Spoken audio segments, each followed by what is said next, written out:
Welcome to the Deep Dive. We're here to cut through the noise, really zero in on the things shaping our world. And today, well, we're tackling something pretty fundamental, a question that's echoed across the US and frankly beyond. What actually happens when that line between, say, official governance and a leader's personal agenda gets, well, not just blurry, but maybe fundamentally shifted? When the rhetoric, the actions from the very top office start challenging core democratic norms. And, the institutions meant to protect us seem to bend. So we're diving deep today into the impact of former President Trump's administration. We're looking across a whole range of areas. We'll explore the direct human side of his immigration policies and really harrowing stories there. Then the broader impact of his, well, unique rhetoric on democratic institutions. We'll also touch on some surprising things from the Epstein saga and really scrutinize his economic policies, what actually happened versus the claims. Our goal here is to carefully look at a whole collection of sources, trying to give you a comprehensive, balanced, and detailed picture of the administration's approach and, well, the ripples still spreading out from it. This isn't about just rehashing headlines. It's about getting past the day-to-day churn, trying to grasp the key insights, the patterns that sometimes get lost. And look, and understanding this stuff, it's not just for policy wonks, right? It's really for anyone who wants to be informed about the country we live in, the challenges we're facing. It's about seeing the human stories behind the big policies and maybe spotting where the vulnerabilities in our system might lie. All right, let's try and unpack this complex web together. Yeah, it's a big undertaking. And I think, the thread that seems to connect a lot of these different pieces, it's this willingness, maybe, to push the boundaries of executive power. Sometimes, it seems, even to the point of challenging established legal norms, democratic institutions. We'll be looking at how that sort of radiates outward, affecting individuals, and ultimately maybe the very fabric of our checks and balances. Okay, so let's start with immigration policy, because this is where, abstract government stuff becomes incredibly personal, sometimes really devastating. Our sources suggest the Trump administration's policies weren't just about enforcement. They allegedly moved into areas like coercion, even retaliation, and that had real consequences for people, sometimes even, reportedly, disregarding federal court orders. Exactly. That's what's so striking here. It really shines a light on how the executive branch's power can be focused on individuals in ways that seem to challenge or maybe even defy established legal norms. The cases we're about to talk about, they don't look like isolated incidents based on the reporting. They seem to vividly illustrate the lengths agencies might go to when they perhaps feel they're operated with a lot of authority. Right. So let's dive into this first case, Abrao Garcia, an immigrant accused of human smuggling. Now, the evidence against him, according to our sources, was, well, shaky seems like an understatement. It apparently came mostly from convicted felons, people who were themselves facing deportation. Not exactly, the strongest witnesses you could find. And instead of maybe building a really solid case, the report is that the Trump DOJ allegedly tried to pressure Garcia, pressure him into a plea deal. The offer supposedly was plead guilty to crimes he says he didn't commit, take the deal, and you get deported quietly to Costa Rica.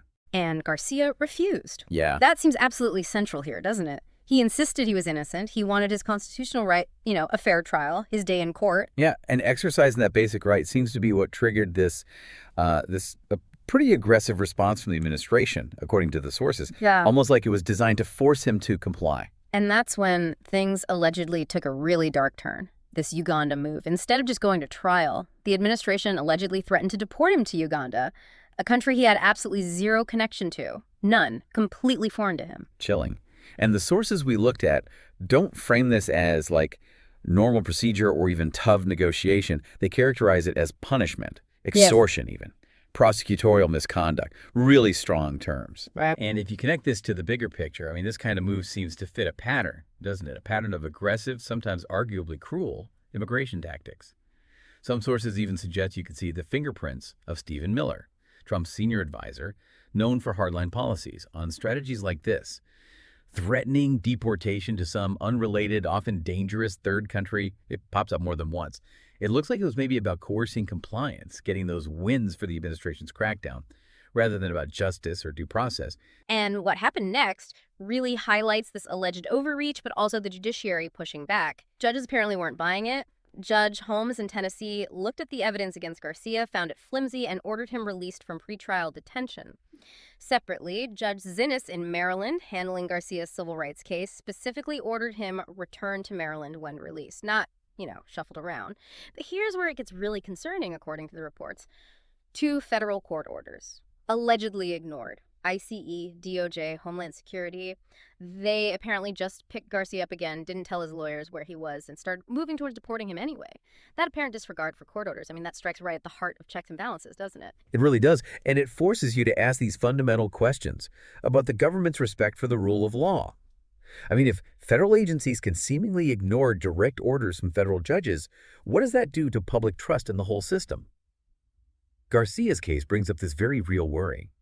If this could happen to him, allegedly just for wanting a trial, refusing to be coerced, could it happen to anyone? Think about the scale here. The full weight, reportedly, of the DOJ, ICE, Homeland Security, the whole Trump administration bearing down on one guy. Why? Apparently, for refusing a plea deal. His lawyers had to file an emergency habeas corpus petition, that cornerstone legal challenge against unlawful detention. Arguing his detention violated the Constitution, deportation without due process is illegal, demanding they stop the deportation and give him back his release conditions. Just the fact they had to resort to such a fundamental legal move says a lot. Okay, now let's look at another story. Kilmar Abrego Garcia. It sounds remarkably similar, echoing some of these same patterns. Kilmar, a father, husband from El Salvador. He sought asylum, protection here because of gang violence back home. And in 2019, an immigration judge actually granted him withholding of removal. That's a form of protection, right? Recognizing the real danger he faced in El Salvador. Yes, it's a legal finding that his life or freedom would be threatened there. A significant protection. But despite that clear court order, he was deported to El Salvador early this year. Officials later called it an administrative error. An administrative error. That resulted in putting a man's life directly in danger. I mean, when you hear the consequences, that phrase feels incredibly insufficient. It's a chillingly bureaucratic term for something with devastating human costs. Because upon that wrongful deportation, Kilmar was immediately thrown into El Salvador's notorious Sicat terrorism confinement center, and he was tortured there.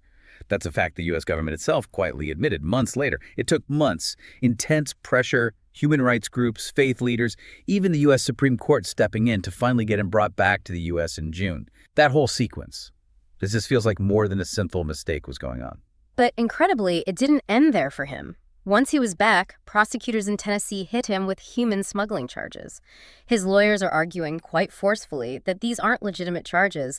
They say it's vindictive prosecution, basically punishment for not playing ball with the administration's earlier plea demands. It looks like that classic carrot and stick approach again, doesn't it? The offer was, reportedly, plead guilty to smuggling, stay in jail, then get deported to Costa Rica, which, interestingly, was willing to take him as a refugee, but he refused again. And that's when, allegedly, they brought back that same threat. Deportation to Uganda. Zero ties to Uganda. His lawyers argued he'd still be in danger there. Judge Sheenis, looking at this, called the situation deeply troubling. Wow. The pattern of alleged retaliation just seems so clear here, and frankly, quite concerning. Just recently, Kilmar went for a routine ICE check-in in Baltimore, something he was legally required to do. He was detained right there, on the spot, whisked away immediately. His legal team jumped into action, filed another emergency habeas petition. That prompted Judge Sheenis to demand an immediate hearing and, crucially, issue an order absolutely forbidding his removal from the U.S. until a proper hearing could happen. That kind of direct judicial pushback really underscores how questionable these actions appear to be. And this alleged targeting wasn't just in the legal system, right? There was this whole demonization campaign. Secretary of Homeland Security Kristi Noem allegedly labeled Kilmar an MS-13 gang member, a human trafficker, a domestic abuser, even a child predator. His family, his lawyers, they vehemently deny all of this. They say it's unsubstantiated, just a smear campaign to justify mistreating him. Yeah, and you saw backlash to that. Congressman Glenn Ivey, local communities rallied, calling it what they saw it as an abuse of power. So the pattern seems to be wrongful deportation, bring him back under pressure, hit him with possibly flimsy criminal charges, then use that third country deportation threat as leverage. It paints a very disturbing picture. A strategy that seemingly strips away due process rights and allows the administration to claim these wins in its immigration crackdown, perhaps by weaponizing the system itself, going way beyond just enforcing laws. Remember Secretary Noem's claim about a 1.6 million drop in undocumented immigrants, framed as a win. Some sources interpreted that very differently, calling it a targeted cleansing of non-white populations. That's a stark interpretation, but it reflects the deep concern these tactics generated. And this aggressive enforcement, it wasn't just these specific cases. Sources describe a broader pattern, calling icy tactics a kind of war at home, impacting communities all over. Like in Los Angeles, peaceful protesters outside a detention center, allegedly ambushed, tackled, dragged by icy agents just for filming what was happening. People just holding up phones were apparently targeted, their views blocked. And these tactics reportedly spread far and wide. Alabama, ICE, state troopers, sheriff's deputies setting up roadblocks, reports of pulling people aside based on appearance. One really disturbing account. A man with dark skin pulled aside allegedly gets his arm broken by agents and just dumped at a hospital, no charges filed. It speaks to a lack of accountability, doesn't it? It really does. And the stories keep coming. Mohammed Zahid Shari, a U.S. Army veteran, green card holder, here over 25 years, decorated service medals. He gets detained by ICE at his naturalization hearing in Washington state, wheeled away, no explanation given.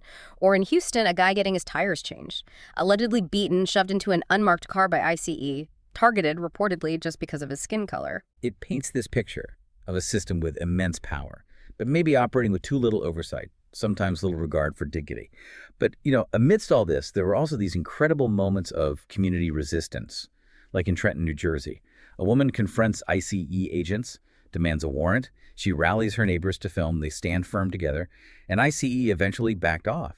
It shows that knowing your rights, community solidarity, it can make a difference. Though contrast that with San Francisco, reports of peaceful protesters, even a journalist with a press badge, allegedly beaten with batons, shoved, choked by ICE.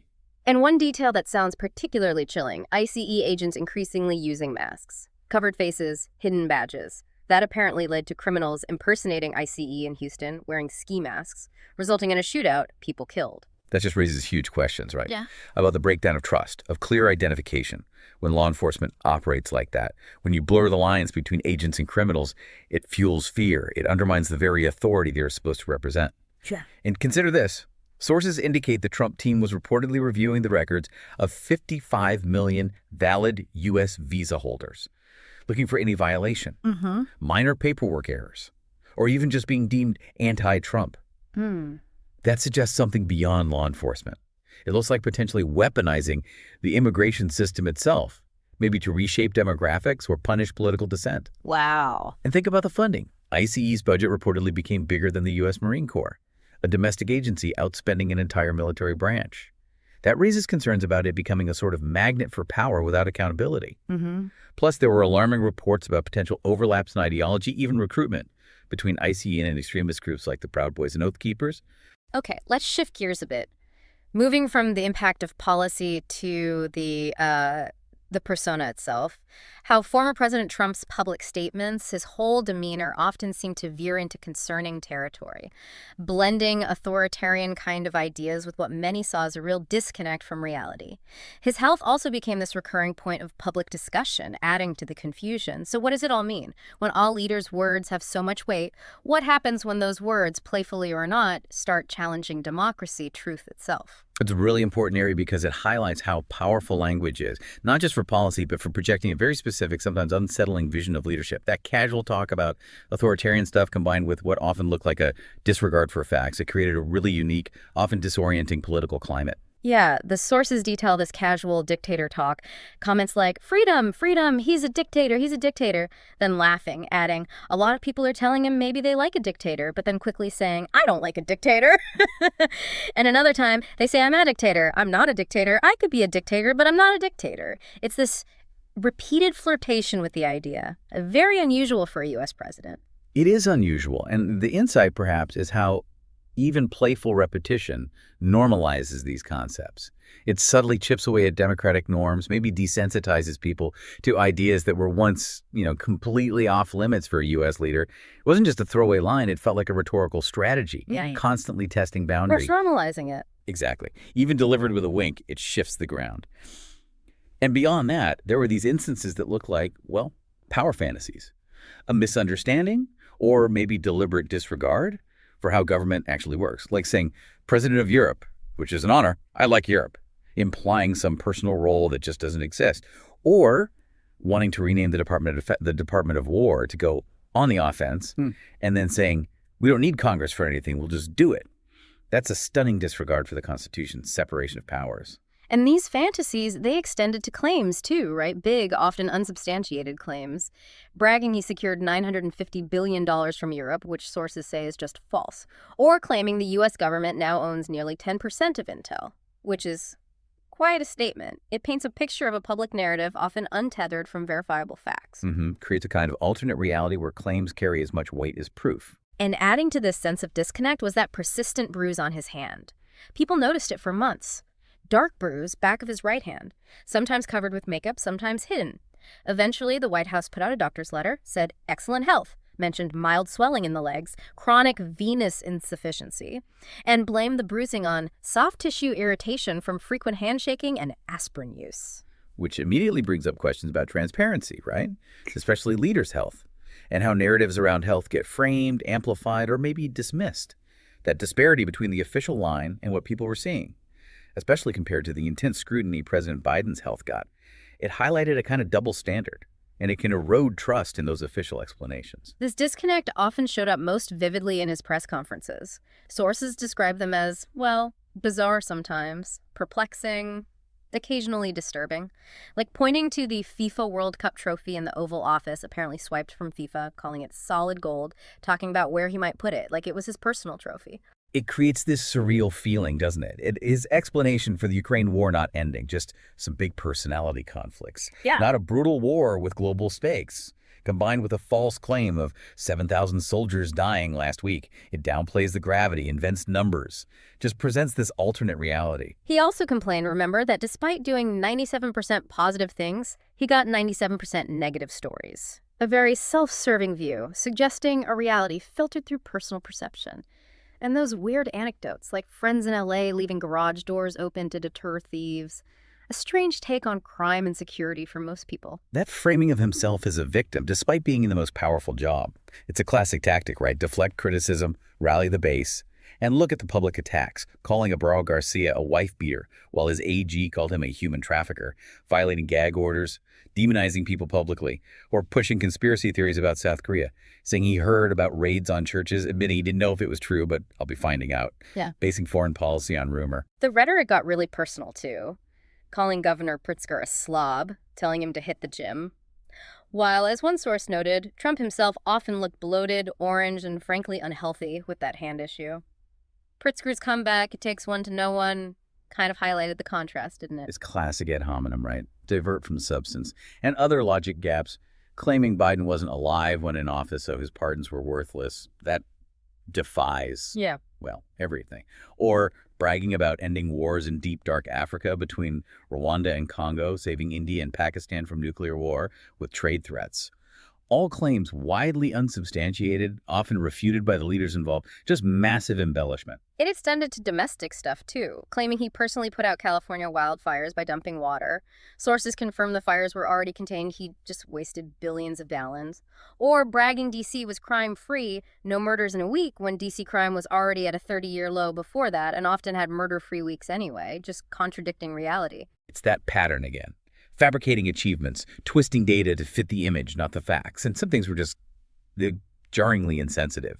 Dismissing the comfort women atrocity, a huge issue for South Korea, saying Japan wants to move on, Korea is stuck on it, said right next to the South Korean president. Unbelievably tone deaf. Or repeatedly saying huge global conflicts, Ukraine, Gaza would be solved in 2 weeks, comparing Ukraine to a drone war to be studied. So simplistic, so dismissive. Geopolitics seem to be a frequent source of gaffes, too. Surprised South Korea is near Alaska, calling the Pacific Ocean little. Cozying up to Kim Jong-un, saying he'd absolutely meet him again. They got along great.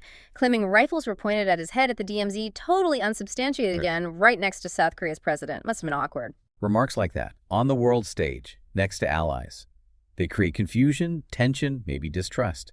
And they can embolden adversaries. Even small things, like calling Special Prosecutor Jack Smith deranged Jack Smith in a joint press conference with an ally. It just lowers the tone.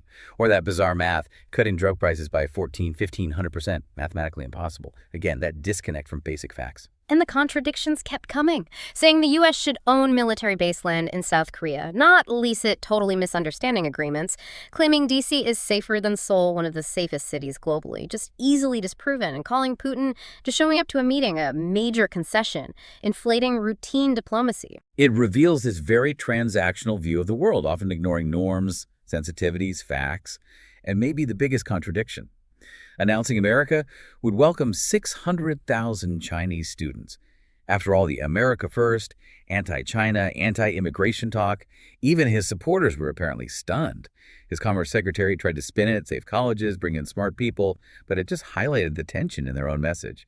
And finally, those rants against renewables, windmills not working, solar panels ruining farmland, pushing fossil fuels, often against the facts, against global trends. Okay, this leads us to a really critical area. The alleged erosion of institutions, attempts by the administration to influence independent bodies, DOJ, the Fed, and what that means for the rule of law.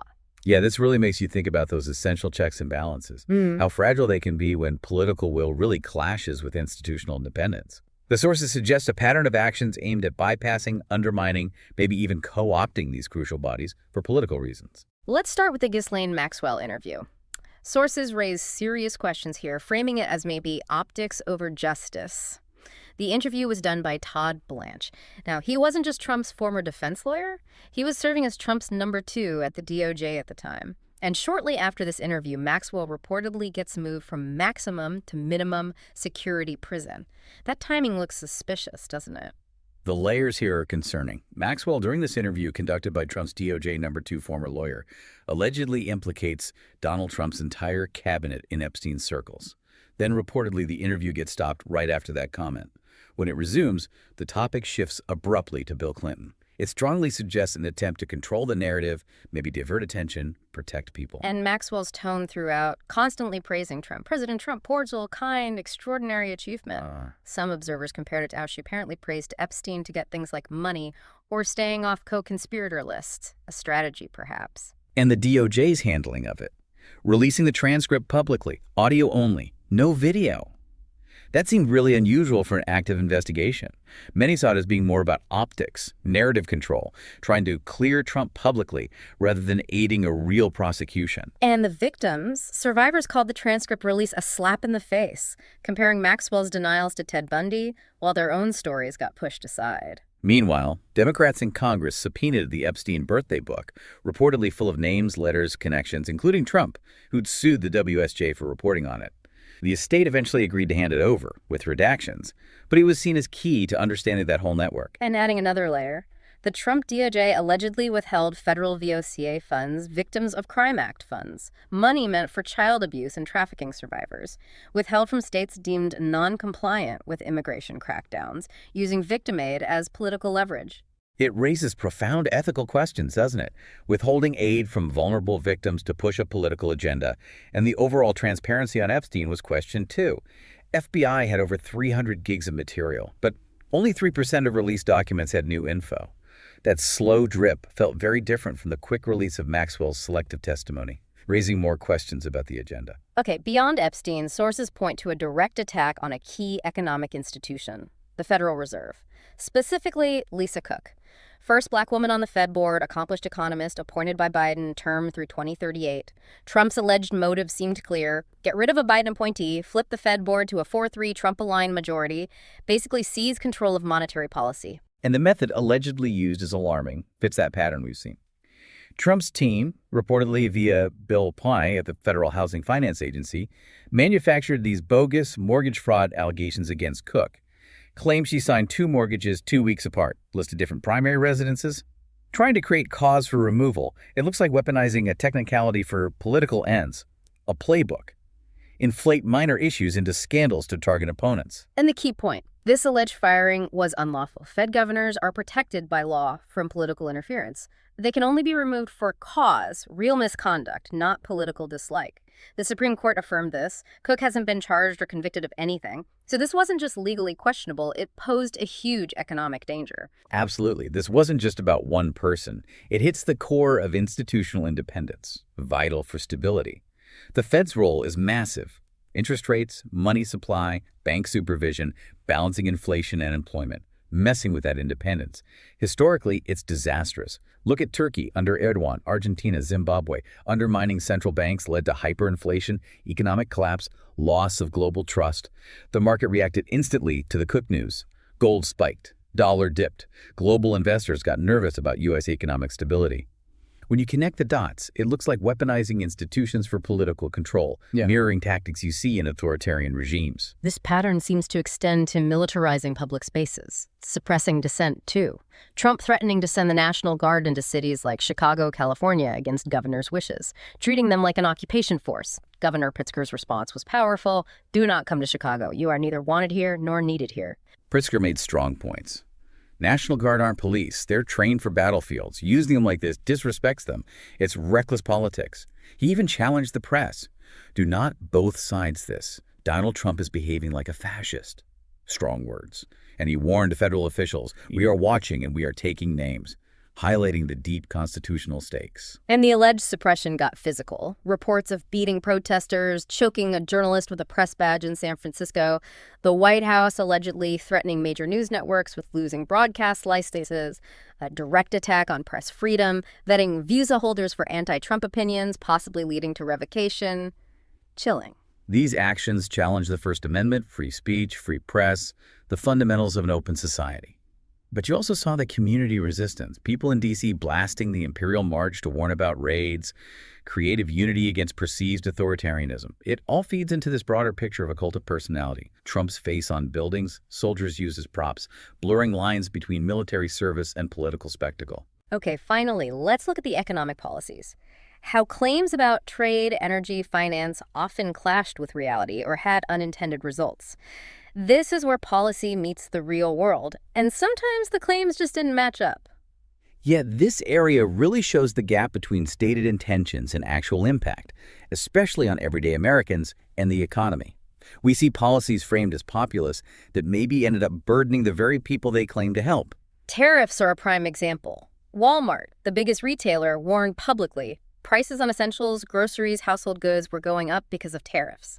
That directly contradicted the narrative that only foreign countries pay tariffs, that it's a win for us. Not if you're buying groceries, apparently. That's the critical economic reality often missed in the politics.